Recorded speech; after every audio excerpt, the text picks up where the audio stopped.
Hello everyone, welcome to Neso school. हम class 10th history के second chapter nationalism in India के आखिरी topic पर आ चुके हैं, जिसका नाम है the sense of collective belonging. इस टॉपिक में हम समझेंगे कि कैसे इंडिया में नेशनलिज्म को स्प्रेड किया गया और लोगों को एकजुट किया गया देश की आजादी के लिए। इस टॉपिक को हम दो पार्ट्स में समझेंगे। तो चलिए शुरू करते हैं पार्ट 1 के साथ और देख लेते हैं आज के लेक्चर के टॉपिक्स। हमारे इस लेक्चर का सबसे पहला टॉपिक होगा introduction to the sense of collective belonging, जहां पर मैं आप सभी को इंट्रोड्यूस कराऊंगी इस टॉपिक से। इसके बाद हमारा दूसरा और आखिरी टॉपिक होगा United struggles and cultural processes. ये पहले दो तरीके हैं जिनके थ्रू इंडिया में नेशनलिज्म को स्प्रेड किया गया और इस टॉपिक में हम इनके बारे में अच्छे से समझेंगे। तो बिना किसी देरी के शुरू करते हैं सबसे पहले टॉपिक के साथ, जिसका नाम है introduction to the sense of collected belonging, जो आपके चैप्टर में यहाँ पर दिया गया है। तो चलिए शुरू करते हैं। आप सभी को याद होगा chapter 1 the rise of nationalism in Europe में हमने ये पढ़ा था कि किस तरीके से यूरोप के लोगों के बीच में नेशनलिज्म को स्प्रेड करने की कोशिश करी गई थी कई सारे तरीकों से, ताकि लोग यूनाइटेड हो सके और मिलकर एक कॉमन आइडेंटिटी के आधार पर एक नेशन को क्रिएट कर सकें। सिमिलरली इंडिया में भी कोशिशें करी गई नेशनलिज्म को स्प्रेड करने की लोगों के बीच में, ताकि लोग यूनाइटेड हो और अपने देश की आजादी के लिए लड़े, स्ट्रगल करें। लेकिन आखिर नेशनलिज्म का स्प्रेड कैसे होता है, चलिए समझ लेते हैं। नेशनलिज्म का स्प्रेड तब होता है लोगों के बीच में जब लोग ये फील करते हैं, ये महसूस करते हैं कि हम सब एक हैं, हम सब एक दूसरे के साथ एक ग्रुप को फॉर्म करते हैं, हम सब सेम नेशन का ही एक हिस्सा हैं। तो जब लोग ये फील करते हैं, इस बात पर भरोसा करते हैं, बिलीव करते हैं कि वो सभी सेम नेशन का ही हिस्सा हैं और उनके बीच में कुछ ऐसे कॉमन फैक्टर्स हैं जो उन्हें यूनाइट करते हैं, साथ में जोड़े रखते हैं, मतलब कि बाइंड करते हैं, तभी नेशनलिज्म स्प्रेड होता है लोगों के बीच में, तभी राष्ट्रवाद की भावनाएं फैलती है लोगों के बीच में। तो इंडिया में कई सारी कोशिशें करी गई इसी फीलिंग को स्प्रेड करने की लोगों के बीच में, ताकि सब लोग ये फील करें कि हम एक ही देश के निवासी हैं, हम सभी सेम नेशन से बिलोंग करते हैं और कुछ ऐसे फैक्टर्स हैं जो हम सभी को साथ में मिलाते हैं, मतलब कि यूनाइट करते हैं। लेकिन यहाँ पर एक इम्पॉर्टेंट सवाल आता है जो आपके एग्जाम में भी पूछा जाता है, और वो सवाल क्या है? That how did people belonging to different communities, regions और language groups develop a sense of cultural belonging। मतलब कि हमारे देश में जहाँ पर इतनी डाइवर्सिटी है, मतलब कि इतनी विविधता है, जहाँ पर अलग अलग कम्युनिटीज के लोग रहते हैं, अलग अलग रीजन से आने वाले लोग रहते हैं, अलग अलग धर्म के और अलग अलग भाषा बोलने वाले लोग रहते हैं, ऐसे देश के अंदर कैसे एक सेंस को डेवलप किया गया ऑफ कल्चरल बिलोंगिंग। मतलब कि एक ऐसे देश के अंदर जहाँ पे इतने डिफरेंसेस हैं, ऐसे देश में कैसे लोगों के अंदर ये फीलिंग डाली गई कि आप सभी का सेम कल्चर है, आप सभी सेम कल्चर से बिलोंग करते हैं, या फिर आप सभी सेम नेशन से बिलोंग करते हैं। इतनी डाइवर्सिटीज और डिफरेंसेस होने के बावजूद ये काम हमारे देश में कैसे किया गया? 3 तरीके हैं जिनके थ्रू इंडिया के अंदर नेशनलिज्म को स्प्रेड किया गया और सेंस ऑफ कल्चरल बिलोंगिंग को भी पैदा किया गया लोगों के बीच में, जिसकी मदद से हमारे देश के लोग यूनाइटेड हुए। ये 3 तरीके कौन कौन से थे? सबसे पहले यूनाइटेड स्ट्रगल्स, दूसरा cultural processes and third reinterpretation of history. इन तीनों तरीकों से हमने हमारे देश के अंदर नेशनलिज्म को स्प्रेड किया, लोगों के बीच में यूनिटी को क्रिएट किया और साथ ही साथ कल्चरल बिलोंगिंग और कम्युनिटी बिलोंगिंग का सेंस भी हमने पैदा किया। अब कैसे किया यही हम समझेंगे। आज के इस लेक्चर में हम फोकस करेंगे पहले 2 तरीकों पर। तो इसी के साथ हमने यहाँ पर क्या समझ लिया? हमने यहाँ पर समझ लिया है कि कैसे नेशनलिज्म के आइडिया को स्प्रेड किया जाता है एक देश के अंदर, जब लोग इस बात पर मानने लग जाते हैं कि हमारी सेम आइडेंटिटीज हैं और हम सेम नेशन से बिलोंग करते हैं, और जब वो कुछ ऐसे फैक्टर्स को खोज लेते हैं, डिस्कवर कर लेते हैं जो कि उन सभी को बांधे रखते हैं, मतलब कि एक दूसरे के साथ जोड़े रखते हैं। उसके बाद हमने समझा उन तीनों तरीकों के बारे में जिनके थ्रू इंडिया में इस फीलिंग को डेवलप किया गया और स्प्रेड किया गया। इसी के साथ हमारा पहला टॉपिक यहीं पर खत्म होता है, जिसका नाम था introduction to the sense of collective belonging, यहीं पर खत्म होता है। अब चलिए आगे बढ़ते हैं दूसरे टॉपिक की तरफ, जिसका नाम है United struggles and cultural processes. ये टॉपिक आपके चैप्टर में यहां से लेकर अगले पेज में यहां तक दिया गया है। तो शुरू करते हैं। सबसे पहला, जैसे कि मैंने आप सभी को बताया, यूनाइटेड स्ट्रगल्स एक ऐसा तरीका था जिसके थ्रू नेशनलिज्म को स्प्रेड किया गया इंडिया में लोगों के बीच में। यूनाइटेड स्ट्रगल्स का मतलब क्या होता है? यूनाइटेड का मतलब होता है मिला हुआ, साथ में या फिर संयुक्त, और स्ट्रगल्स का मतलब क्या होता है? संघर्ष। तो जो हमारे देश के यूनाइटेड स्ट्रगल्स थे, उनकी मदद से लोगों के बीच में नेशनलिज्म की भावना स्प्रेड हुई और यूनिटी भी हमारे देश में क्रिएट हुई। लेकिन कैसे? चलिए ये समझ लेते हैं। यहाँ पर लिखा है The sense of collective belonging came partly through the experience of united struggles। मतलब कि हमारे देश में जब लोगों ने यूनाइटेड स्ट्रगल्स को साथ में मिलकर एक्सपीरियंस किया, तो उसके वजह से कलेक्टिव बिलोंगिंग का जो एक सेंस था वो लोगों के बीच में डेवलप हुआ, क्रिएट हुआ। कलेक्टिव बिलोंगिंग का मतलब क्या होता है? कलेक्टिव का मतलब होता है साथ में, मतलब कि आप इसे सामूहिक भी समझ सकते हैं। और बिलोंगिंग का मतलब क्या होता है? अपनापन। तो ये जो फीलिंग है कि हम सब साथ में हैं, हम सब एक साथ हैं, एक दूसरे के साथ बिलोंग करते हैं, ये फीलिंग लोगों में कब डेवलप हुई? ये समझ लोगों में कब आई? ये सेंस लोगों में कब क्रिएट हुआ? जब उन्होंने मिलकर यूनाइटेड स्ट्रगल्स को एक्सपीरियंस किया। यूनाइटेड स्ट्रगल्स का मतलब होता है जब अलग अलग ग्रुप्स के लोग, अलग अलग कम्युनिटीज के लोग साथ में मिलकर एक ही एनिमी के अगेंस्ट, एक ही दुश्मन के अगेंस्ट या फिर एक ही प्रॉब्लम के अगेंस्ट लड़ते हैं, उसी को यूनाइटेड स्ट्रगल्स कहते हैं। तो हमारे देश के जितने भी डिफरेंट ग्रुप्स थे, जितनी भी डिफरेंट कम्युनिटीज थी, वो सब साथ में आई, उन्होंने मूवमेंट्स को ऑर्गेनाइज किया, भले ही वो सिविल डिसओबीडियंस मूवमेंट हो या फिर नॉन कोऑपरेशन खिलाफत मूवमेंट हो। ऐसे सभी मूवमेंट्स को हमारे देश के डिफरेंट ग्रुप्स ने मिलकर ऑर्गेनाइज किया, डिफरेंट कम्युनिटीज ने इन मूवमेंट्स में हिस्सा लिया और उसी के थ्रू उन्होंने यूनाइटेड स्ट्रगल को क्रिएट किया। लोगों ने ये समझा कि हमारे स्ट्रगल्स सेम हैं, हमारे संघर्ष सेम है, हमारी प्रॉब्लम सेम है, हमारा दुश्मन भी सेम है, जिसके अगेंस्ट हमें साथ में मिलकर ही लड़ना होगा। तो ये जो यूनाइटेड स्ट्रगल्स थे, इनकी मदद से लोग साथ में आए, उन्होंने एक लड़ाई को लड़ा और यूनिटी को क्रिएट किया देश के अंदर।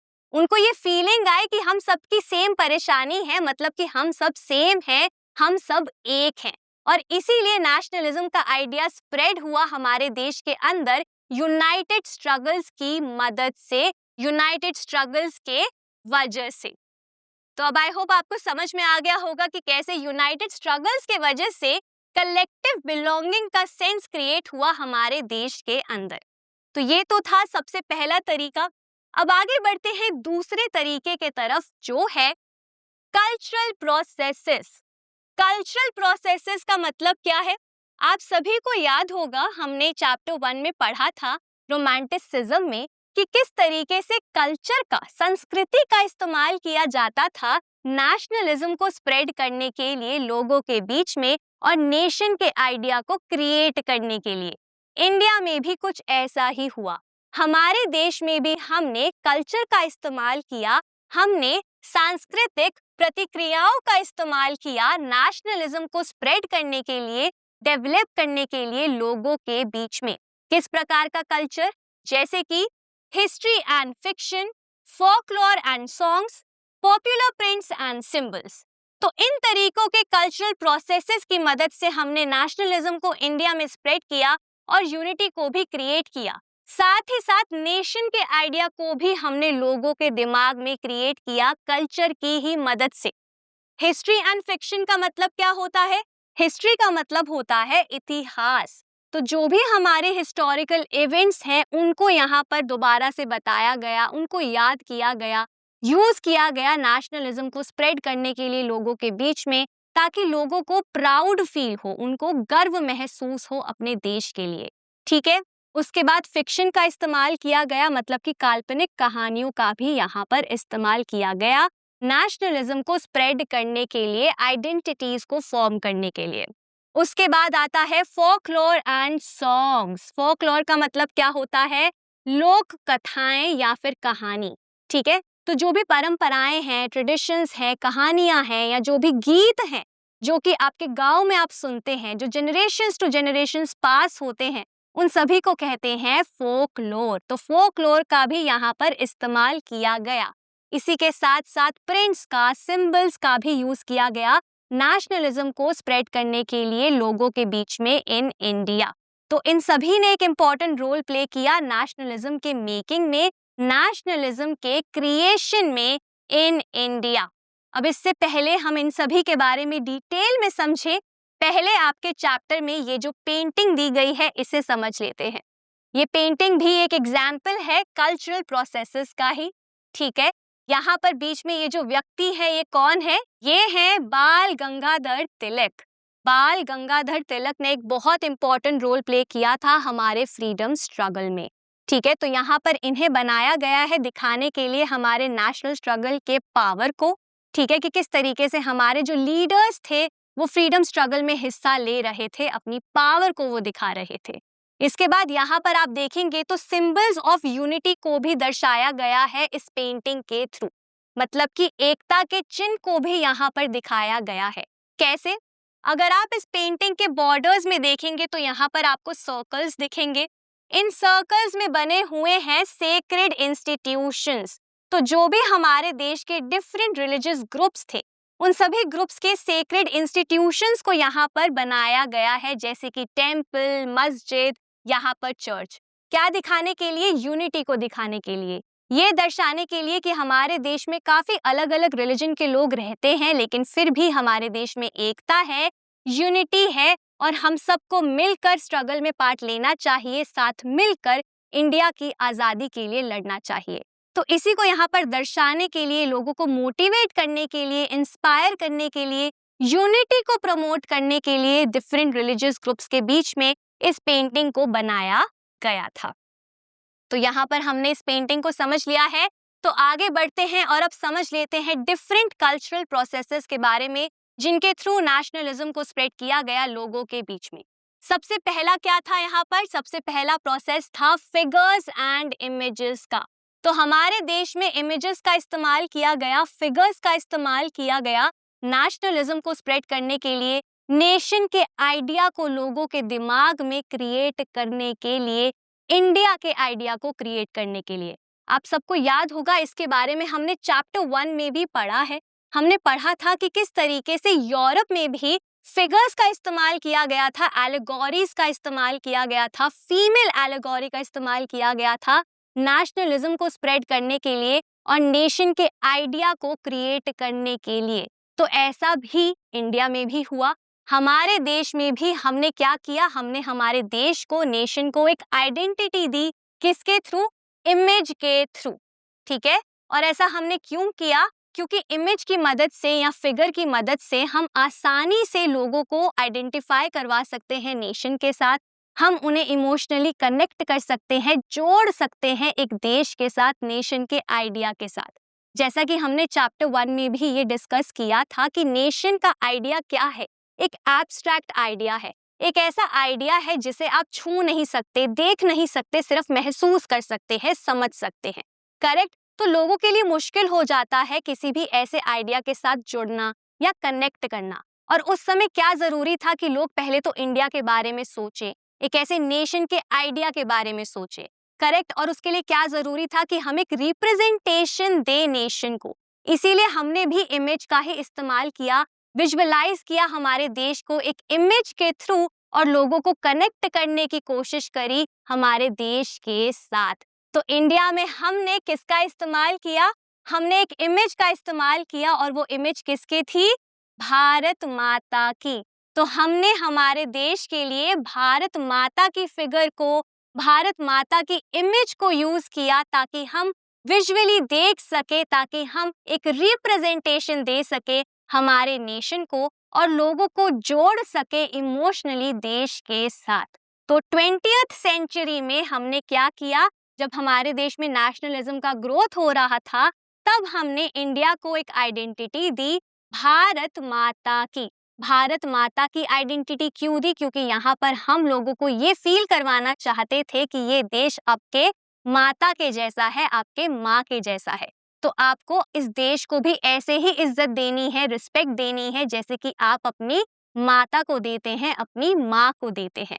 करेक्ट। यहाँ पर ये भी दिखाने की कोशिश करी गई कि एक माता के तरह, एक माँ के तरह हमारा देश है जो हमारे लिए सेवा करता है, हमारे लिए सैक्रिफाइस करने को तैयार रहता है, हमारा ध्यान रखता है। तो इसीलिए यहाँ पर भी हमने एक फीमेल फिगर का ही इस्तेमाल किया, हमने भारत माता की इमेज का इस्तेमाल किया हमारे देश के रिप्रेजेंटेशन के लिए, ताकि लोग जुड़ सके हमारे देश के साथ और आइडिया सोच सके हमारे देश का। ठीक है। अब यहाँ पर सबसे पहले किसने भारत माता के इस इमेज को क्रिएट किया था, मतलब किसने इस आइडिया के बारे में बात करी थी? सबसे पहले इसके बारे में बात करी थी बंकिम चंद्र चट्टोपाध्याय ने। तो ये वो पहले व्यक्ति थे जिन्होंने क्रिएट करा था भारत माता के आइडिया को, भारत माता की इमेज को। अब यहाँ पर कई बार लोग कंफ्यूज हो जाते हैं, कई लोग ये भी कहते हैं कि इन्होंने पहली पेंटिंग बनाई थी भारत माता की, लेकिन ऐसा नहीं है। इन्होंने ये जो आइडिया है भारत माता का, ये क्रिएट किया था। कैसे क्रिएट किया था? अपनी एक गाने के थ्रू, एक सॉन्ग के थ्रू, एक हाइम के थ्रू, गीत के थ्रू, जिसका नाम है वंदे मातरम, जो कि करंटली हमारे देश का नेशनल सॉन्ग है। ठीक है। तो इन्होंने 1870s में एक हाइम लिखा था वंदे मातरम नाम से, और वंदे मातरम में इन्होंने बात करी थी भारत माता की। तो यहाँ से भारत माता का जो आइडिया था वो क्रिएट हुआ था, वो डेवलप हुआ था। इन्होंने अपने इस सॉन्ग में, वंदे मातरम में, भारत को, इंडिया को एक मदर की तरह कहा था, एक मदर की तरह देखा था, एक मदर के रूप में विजुअलाइज किया था। इसीलिए यहाँ से हमें भारत माता का ये आइडिया मिला। इन्होंने ये सॉन्ग क्यों लिखा था? मदरलैंड के लिए लिखा था, मतलब कि हमारी मातृभूमि के लिए लिखा था। तो वंदे मातरम से ही हमें मिला भारत माता का ये इमेज, भारत माता का ये आइडिया, जहाँ पर हमने हमारे देश को मातृभूमि की तरह देखा, भारत माता के रूप में देखा। वंदे मातरम का मतलब क्या होता है? वंदे का मतलब होता है वंदना करना, प्रणाम करना, नमन करना, और मातरम का मतलब क्या होता है? माता, भारत माता। ठीक है। तो इन्होंने सबसे पहले इस आइडिया को क्रिएट किया था 1870s में। किसने? बंकिम चंद्र चट्टोपाध्याय ने।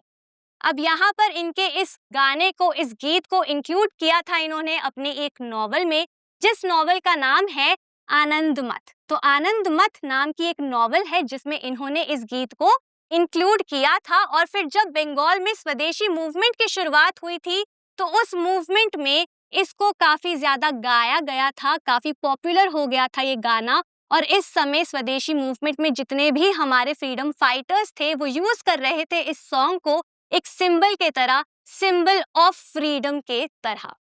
इससे रिलेटेड क्वेश्चन आपके एग्जाम में पूछा जा सकता है। आपसे 1 मार्क बेस्ड क्वेश्चंस काफी ज्यादा पूछे जा सकते हैं इस एक टॉपिक से, इसीलिए इन डिटेल्स को आप अच्छे से याद रखिएगा। तो यहाँ पर हमने समझ लिया है कि किसने सबसे पहली बार इस आइडिया को क्रिएट किया। अब बात करते हैं कि किसने सबसे पहले भारत माता की पेंटिंग को बनाया। किसने बनाया था इस पेंटिंग को सबसे पहली बार? अबिंद्रनाथ टैगोर ने। अब कई सारे बच्चे कई बार अबिंद्रनाथ टैगोर और रविंद्रनाथ टैगोर में कंफ्यूज हो जाते हैं। तो इन दोनों के बीच में क्या डिफरेंस है? अबिंद्रनाथ टैगोर नेफ्यू थे रविंद्रनाथ टैगोर के। ठीक है। तो ये जो पेंटिंग थी भारत माता की, ये किसने पहली बार बनाई थी? अबिंद्रनाथ टैगोर ने बनाई थी। ठीक है। इस पेंटिंग को आपके चैप्टर में दिया गया है, यहाँ पर आप देख सकते हैं भारत माता की पेंटिंग, जो कि अबिंद्रनाथ टैगोर ने बनाई थी 1905 में। यहाँ पर उन्होंने भारत माता को पोर्ट्रे किया था, प्रेजेंट किया था एक एस्थेटिक फिगर के तरह। एस्थेटिक का मतलब क्या होता है? एस्थेटिक का मतलब होता है सन्यासी। ठीक है। तो एक सन्यासी के रूप में यहाँ पर उन्होंने भारत माता को दिखाया था, एक तपस्वी के रूप में यहाँ पर उन्होंने भारत माता को दिखाया था। क्या क्या कैरेक्टरिस्टिक्स दिखाए थे भारत माता के उन्होंने? कि भारत माता काम है मतलब कि शांत है, कंपोज्ड है मतलब कि संतुलित है, डिवाइन है मतलब कि देवी का रूप है, और स्पिरिचुअल है, आध्यात्मिक है। तो यहाँ पर ये कैरेक्टरिस्टिक्स इन्होंने दिखाए थे भारत माता के इस पेंटिंग में। अगर हम इस पेंटिंग को ध्यान से देखें तो यहाँ पर आप देख सकते हैं कि कैसे एक सन्यासी के कपड़ों में यहाँ पर भारत माता को बनाया गया है, ये दिखाने के लिए कि ये कितनी काम है, शांत है। ठीक है, यहाँ पर आप एक हाथ में देखेंगे तो इन्होंने माला पकड़ रखी है जो स्पिरिचुअलिटी को दिखाता है। यहाँ पर कपड़े को पकड़ा हुआ है जो सिंबल है स्वदेशी मूवमेंट का, कि जो हमारा देश है वो सेल्फ डिपेंडेंट है। ठीक है, यहाँ पर एक किताब को बनाया गया है जो दर्शाता है ज्ञान को, और यहाँ पे क्रॉप को दिखाया गया है जो दर्शाता है कि हमारी जो भारत माता है वो हमें खाना देती है। ठीक है, हमारी बेसिक नीड्स को पूरा करती है।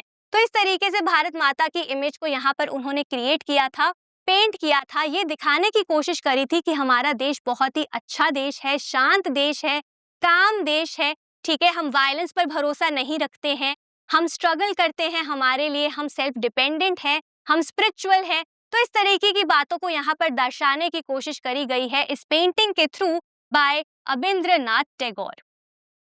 तो यहाँ पर हमने इस पेंटिंग को समझ लिया है और ये भी समझ लिया है कि कैसे अबिंद्रनाथ टैगोर ने सबसे पहले भारत माता की पेंटिंग को ड्रॉ किया था, बनाया था। ठीक है, अब इनकी इस पेंटिंग को बनाने के बाद और भी कई लोगों ने आने वाले सालों में कई सारी और पेंटिंग्स बनाई थी भारत माता के ऊपर, जहाँ पे उन्होंने भारत माता को अलग अलग रूप में दिखाया था, अलग अलग तरीके से विजुअलाइज किया था, जिसका एक एग्जाम्पल यहाँ पर दिया गया है। यहाँ पर अगर आप देखेंगे तो ये बिल्कुल ऑपोजिट है उस इमेज के जो कि अबिंद्रनाथ टैगोर ने बनाई थी।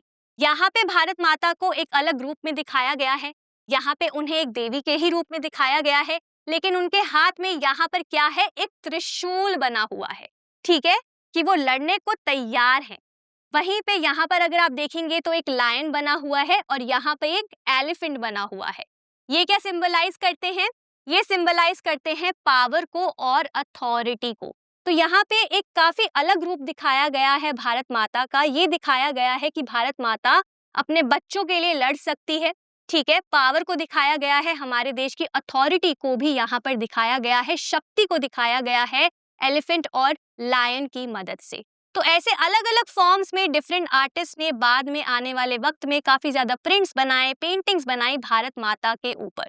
और इतना ज्यादा इन पेंटिंग्स को, भारत माता के आइडिया को, इमेजेस को स्प्रेड किया गया लोगों के बीच में कि एक समय हमारे देश में ऐसा आया जहां पर हमने भारत माता की इस इमेज को रिलेट करना शुरू कर दिया, जोड़ना शुरू कर दिया नेशनलिज्म के आइडिया के साथ। लोगों ने ये सोचना शुरू कर दिया, ये कहना शुरू कर दिया, ये मानना शुरू कर दिया कि अगर आप डिवोटी हैं भारत माता के, अगर आप पूजा करेंगे भारत माता की, तो ही आप एक असली नेशनलिस्ट माने जाएंगे। तो इस तरीके से नेशनलिज्म के आइडिया के साथ काफी ज्यादा जुड़ गया था भारत माता का ये रिप्रेजेंटेशन। ठीक है, और इसी की मदद से नेशनलिज्म का आइडिया स्प्रेड हुआ लोगों के बीच में और एक आइडिया क्रिएट हुआ नेशन का हमारे देश के अंदर लोगों के दिमाग में। तो ये था सबसे पहला कल्चरल प्रोसेस। अब आगे बढ़ते हैं दूसरे कल्चरल प्रोसेस के तरफ, जो है इंडियन फोकलोर। इंडियन फोकलोर, जैसा कि मैंने आप सभी को बताया अभी, फोकलोर का मतलब क्या होता है? जो लोक कथाएं होती हैं, परंपराएं होती हैं, जो लोकगीत होते हैं, उन सभी को हम फोकलोर कहते हैं। तो हमारे देश में इंडियन फोकलोर का भी इस्तेमाल किया गया नेशनलिज्म के आइडियाज को डेवलप करने के लिए।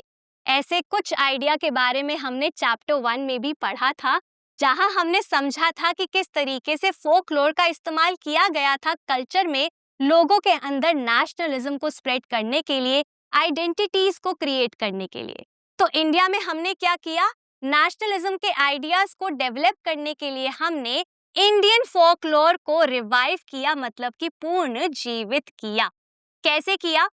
लेट 19th सेंचुरी में जो हमारे देश के नेशनलिस्ट थे, उन्होंने क्या किया? उन्होंने गांव में जाना शुरू कर दिया। वो डिफरेंट विलेजेस में विजिट करते थे, जाते थे, और उन विलेजेस में जाकर वो क्या करते थे? जो बार्ड्स, फोक सॉन्ग्स गाते थे उनको वो रिकॉर्ड करते थे। बार्ड्स का मतलब क्या होता है? जो लोक गायक थे।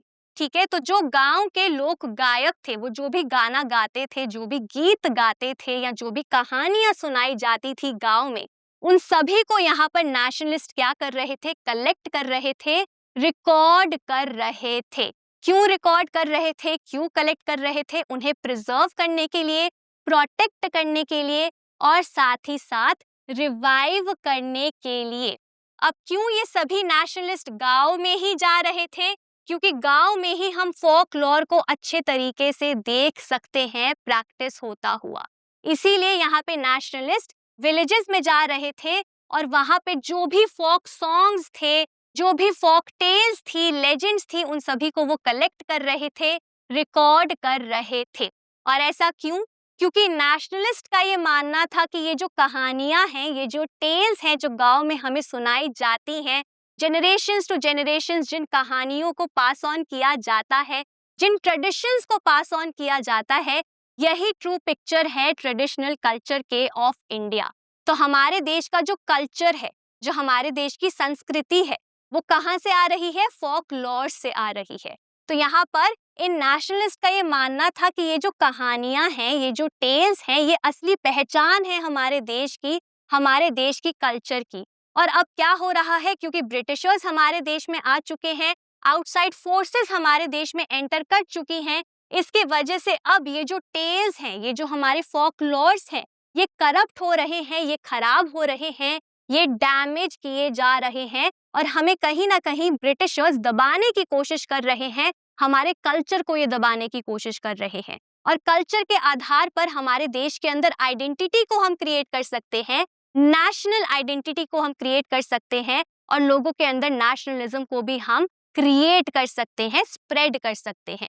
इसीलिए यहाँ पर ये क्या करते हैं? ये प्रिजर्व करते हैं इन सभी फोक ट्रेडिशंस को, फोक कल्चर को, फोकलॉर को, क्योंकि ये पहचान थी हमारे देश की।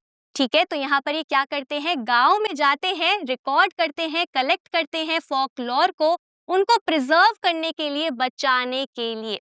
जैसा कि हमने चैप्टर 1 में भी पढ़ा था कि किस तरीके से जो रोमांटिक्स थे उनका ये मानना था कि अगर हमें जर्मन नेशन को क्रिएट करना है तो उसके लिए जर्मन आइडेंटिटी को डिस्कवर करना होगा और जर्मन आइडेंटिटी डिस्कवर हो पाएगी जर्मन कल्चर की ही मदद से, ट्रू जर्मन कल्चर की मदद से। करेक्ट? तो इसी तरीके से हमारे देश के नेशनलिस्ट का भी यही मानना था कि जो हमारी आइडेंटिटीज हैं, जो हमारी नेशनल आइडेंटिटी है, वो क्रिएट होगी हमारे ट्रेडिशंस के आधार पर, हमारे ट्रू कल्चर के आधार पर। और इसीलिए जरूरी है कि सबसे पहले हम अपने कल्चर को बचाएं, उन्हें प्रिजर्व करें आउटसाइड फोर्सेस से, जिसके लिए वो रिकॉर्ड कर रहे थे, कलेक्ट कर रहे थे इन सभी फोकलॉर्स को। फिर यहाँ पे नेशनलिस्ट ने सोचा कि अब हम क्या करेंगे? इन सभी फोकलॉर्स को, टेल्स को, कहानियों को, सॉन्ग्स को हम प्रिजर्व करेंगे, कलेक्ट करेंगे, रिकॉर्ड करेंगे और फिर लोगों के बीच में इसे हम स्प्रेड करेंगे। क्योंकि जब लोगों को इनके बारे में पता चलेगा तो लोगों को गर्व महसूस होगा, वो अपने कल्चर को पहचानेंगे, उनकी आइडेंटिटीज को वो क्रिएट करेंगे, जिसकी मदद से हमारे देश के अंदर नेशनलिज्म का स्प्रेड हो जाएगा। तो इसी तरीके से यहाँ पर इंडियन फोकलॉर को रिवाइव करने के थ्रू कोशिश करी गई, नेशनलिज्म को स्प्रेड करने की, आइडेंटिटी को क्रिएट करने की, यूनिटी को क्रिएट करने की। इसके 2 एग्जाम्पल्स आपके चैप्टर में दिए गए हैं। सबसे पहला एग्जाम्पल है रविंद्रनाथ टैगोर का। तो बंगाल में रविंद्रनाथ टैगोर ने क्या किया था? उन्होंने फोक कल्चर को रिवाइव करने के लिए, लिटरेचर को रिवाइव करने के लिए बैलेड्स को कलेक्ट किया था। बैलेड्स का मतलब क्या होता है? लोकगीत।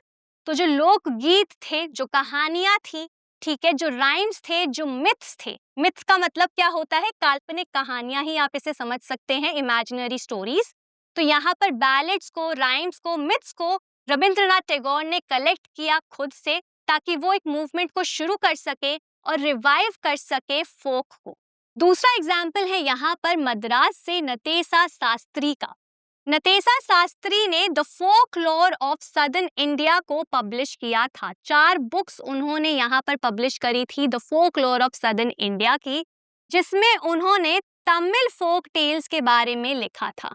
तो उन्होंने तमिल फोक टेल्स को कलेक्ट किया था और उनके बारे में पब्लिश किया था the folklore of southern India में, ताकि ज्यादा से ज्यादा लोगों तक तमिल फोक टेल्स के बारे में जानकारी पहुंचे। ये जो नाम है the folklore of southern India, आपके एग्जाम पॉइंट ऑफ व्यू से आप सभी के लिए काफी जरूरी है। नतेजा शास्त्री का ये मानना था, वो इस बात पर बिलीव करते थे कि जो फोकलोर है वो नेशनल लिटरेचर है, वो राष्ट्रीय साहित्य है। क्यों? क्योंकि ये जो फोकलोर है ये असली रूप दिखाता है हमें हमारे देश का, हमारे देश के लोगों का। इनका क्या मानना था कि ये जो फोकलोर है, मतलब कि जो हमारी कहानियां हैं, जो स्टोरीज हैं, जो हमारे लोक कहानियां हैं, ये काफी ट्रस्टवर्दी मैनिफेस्टेशन है लोगों के असली थॉट्स की और कैरेक्टरिस्टिक्स की।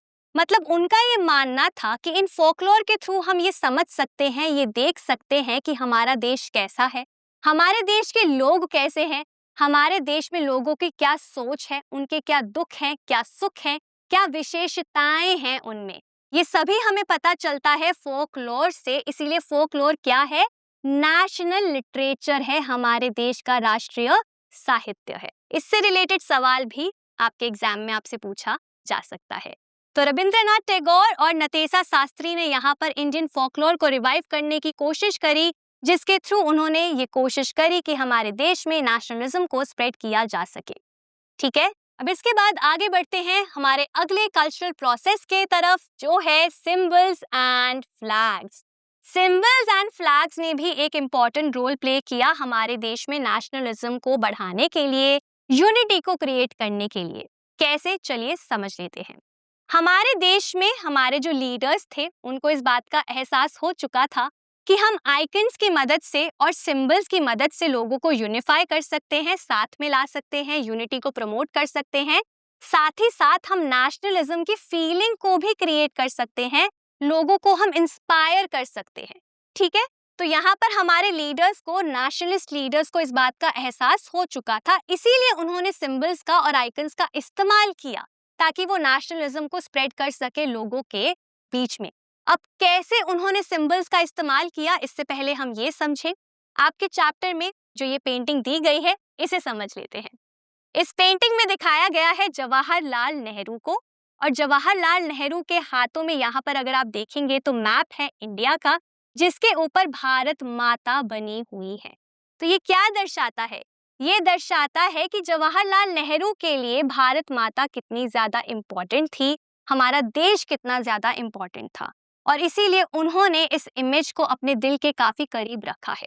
तो इस तरीके की फोटोज को, इमेजेस को, प्रिंट्स को हमारे देश में क्रिएट किया जाता था उस समय नेशनल मूवमेंट के दौरान, ताकि लोगों को ये पता चले कि कैसे जो हमारे नेशनलिस्ट लीडर्स हैं वो काफी ज्यादा हमारे स्ट्रगल के लिए एफर्ट्स कर रहे हैं, कैसे वो भारत माता को आजादी दिलाना चाहते हैं, कैसे ये जो लोग हैं, ये जो लीडर्स हैं, ये अपना सर कटा सकते हैं भारत माता के लिए, ताकि वो इंस्पायर कर सकें बाकी के भी लोगों को कि वो भी सैक्रिफाइस करें हमारे देश के लिए, वो भी स्ट्रगल का हिस्सा बने।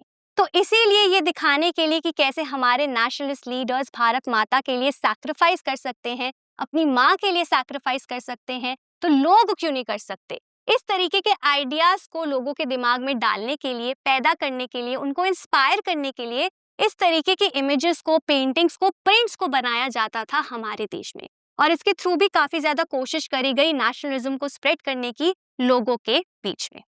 तो आई होप आपको ये पेंटिंग समझ में आ गई होगी। चलिए आगे बढ़ते हैं और समझ लेते हैं सिंबल्स के बारे में, फ्लैग्स के बारे में, जिनके थ्रू नेशनलिज्म को इंडिया में स्प्रेड किया गया। सबसे पहला यहाँ पे एग्जाम्पल है स्वदेशी मूवमेंट का इन बंगाल। तो हमारे देश में जब बंगाल में स्वदेशी मूवमेंट चल रहा था तो उस समय एक फ्लैग बनाया गया था। ठीक है, एक try colour flag. Try colour flag का मतलब क्या होता है? एक ऐसा फ्लैग जिसमें 3 रंग थे, 3 कलर्स थे। ठीक है, तो स्वदेशी मूवमेंट इन बंगाल के दौरान एक ट्राई कलर फ्लैग डिजाइन किया गया था हमारे देश के अंदर। कौन कौन से कलर्स थे इसमें? रेड, ग्रीन एंड येलो, जैसा कि आप यहाँ पर देख सकते हैं। और इस फ्लैग के ऊपर कुछ सिंबल्स भी बनाए गए थे। यहाँ पर 8 प्रोविंसेस को दर्शाने के लिए, रिप्रेजेंट करने के लिए 8 लोटसेस को, कमल के फूल को बनाया गया था। उसके बाद यहाँ पर वंदे मातरम लिखा गया था, और नीचे फिर क्रीसेंट मून को बनाया गया था, रिप्रेजेंट करने के लिए हिंदूज और मुस्लिम्स को। तो यहाँ पर आप डिफरेंट सिंबल्स देख सकते हैं जो रिप्रेजेंट कर रहे थे हमारे देश के प्रोविंसेस को, हिंदूज को और मुस्लिम्स को। तो इस फ्लैग के थ्रू यहाँ पर यूनिटी को प्रमोट करने की कोशिश करी गई थी, लोगों को इंस्पायर करने की कोशिश करी गई थी कि हमें सबको इस मूवमेंट का हिस्सा बनना चाहिए, चाहे हम हिंदू हो, मुस्लिम हो, किसी भी प्रोविंस से हम बिलोंग करें, ये हमारा देश है और इस देश के लिए हमें साथ मिलकर लड़ना चाहिए। तो ऐसे आइडियाज को लाने के लिए लोगों के दिमाग में, उनको इंस्पायर करने के लिए ऐसा फ्लैग बनाया गया था स्वदेशी मूवमेंट के दौरान, ताकि लोग इंस्पायर हो। तो ये सबसे पहला एग्जाम्पल है जिसके थ्रू हम देख सकते हैं कि कैसे फ्लैग का इस्तेमाल किया गया यूनिटी को प्रमोट करने के लिए और नेशनलिज्म को स्प्रेड करने के लिए लोगों के बीच में स्वदेशी मूवमेंट के दौरान। दूसरा एग्जाम्पल है महात्मा गांधी के फ्लैग का। महात्मा गांधी ने 1921 में स्वराज फ्लैग को डिजाइन किया था। ठीक है, उन्होंने इस तरीके के एक फ्लैग को डिजाइन किया था 1921 में, जिसमें उन्होंने 3 कलर्स का ही इस्तेमाल किया था, रेड, ग्रीन एंड व्हाइट, जैसा कि आप यहाँ पर देख सकते हैं। और बीच में उन्होंने बनाया था स्पिनिंग व्हील को, जिसे हम चरखा कहते हैं। ठीक है, तो इस स्वराज फ्लैग को गांधी जी ने बनाया था रिप्रेजेंट करने के लिए अपने सेल्फ हेल्प के आइडिया को। तो इस तरीके से गांधी जी ने भी स्वराज फ्लैग को डिजाइन किया था लोगों को इंस्पायर करने के लिए, मोटिवेट करने के लिए, उनके अंदर नेशनलिज्म की फीलिंग्स को जगाने के लिए। अब किस तरीके से यहाँ पर फ्लैग्स का इस्तेमाल किया जाता था नेशनलिज्म को स्प्रेड करने के लिए? जब भी कोई मूवमेंट होता था हमारे देश के अंदर, तो उस मूवमेंट में लोग ऐसे ही फ्लैग्स को पकड़ते थे, ऐसे ही फ्लैग्स को वो लहराते थे। मार्चेस के दौरान भी वो इन्हीं फ्लैग्स को लहराते थे। तो लोगों के लिए इन फ्लैग्स का मतलब क्या था? डिफाइंस। डिफाइंस का मतलब क्या होता है? चैलेंज, चुनौती। तो लोग जब मूवमेंट में या मार्चेस में इन फ्लैग्स का यूज करते थे, इन फ्लैग्स को पकड़ते थे, लहराते थे, तो उनको ये लगता था कि हम हमारे देश के लिए लड़ रहे हैं, हम चैलेंज कर रहे हैं ब्रिटिशर्स को, ब्रिटिशर्स के रूल को। इसीलिए यहाँ पर फ्लैग्स एंड सिंबल्स ने एक बहुत इंपॉर्टेंट रोल प्ले किया नेशनलिज्म को स्प्रेड करने के लिए लोगों के बीच में, राष्ट्रवाद की फीलिंग्स जगाने के लिए लोगों के बीच में। तो यहाँ पर हमने आखिरी कल्चरल प्रोसेस के बारे में भी समझ लिया है। इसी के साथ हमने ये पढ़ लिया है कि कैसे यूनाइटेड स्ट्रगल्स की मदद से और कल्चरल प्रोसेसेस की मदद से नेशनलिज्म को स्प्रेड किया गया हमारे देश के अंदर। तो हमारा ये दूसरा टॉपिक, जिसका नाम था United struggles and cultural processes, यहीं पर खत्म होता है। तो हमारे ये दोनों ही टॉपिक्स कंप्लीट होते हैं। मैं उम्मीद करती हूँ ये दोनों टॉपिक्स आपको अच्छे से क्लियर हो गए होंगे। तो आज के लिए बस इतना ही। अब मैं मिलूंगी आपसे अगले लेक्चर में, जहां पर हम समझेंगे तीसरे तरीके के बारे में जिसके थ्रू नेशनलिज्म को स्प्रेड किया गया इंडिया में। Thank you.